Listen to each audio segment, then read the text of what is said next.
गांव में एक किसान रामलाल रहता था।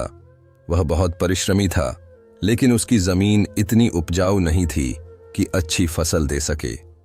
वह दिन रात मेहनत करता, लेकिन सूखे और बारिश की अनिश्चितता के कारण उसकी फसल बार बार खराब हो जाती।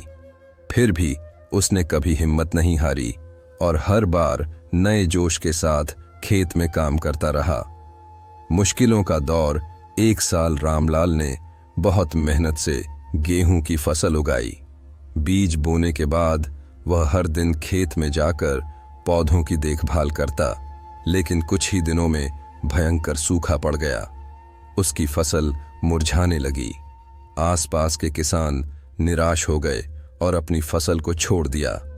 गांव के लोगों ने रामलाल को भी सलाह दी कि वह फसल छोड़ दे और दूसरे काम की तलाश करे, लेकिन रामलाल ने कहा, ईश्वर पर भरोसा रखो और सब्र से काम लो।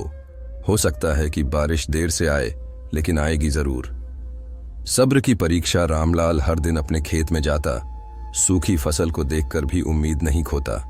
वह अपने कुएं से थोड़ा थोड़ा पानी लाकर पौधों को बचाने की कोशिश करता। उसके परिवार वाले भी उसे समझाते कि अब और मेहनत करने का कोई फायदा नहीं, लेकिन वह डटा रहा।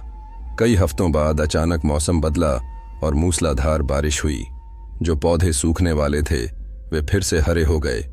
गांव के दूसरे किसानों की फसल जो वे छोड़ चुके थे वह पूरी तरह नष्ट हो गई, लेकिन रामलाल की फसल बच गई। मीठा फल जब फसल कटाई के लिए तैयार हुई तो रामलाल की मेहनत और सब्र रंग लाया। उसकी फसल पूरे गांव में सबसे अच्छी हुई और उसे अच्छे दाम भी मिले। जो लोग उसे पहले ताने मारते थे वे अब उसकी तारीफ कर रहे थे। तब रामलाल ने मुस्कुराते हुए कहा, देखा, मैंने कहा था ना, सब्र का फल मीठा होता है। सीख। इस कहानी से हमें यह सीखने को मिलता है कि धैर्य और मेहनत कभी व्यर्थ नहीं जाती। अगर हम सच्चे मन से प्रयास करें और धैर्य बनाए रखें तो सफलता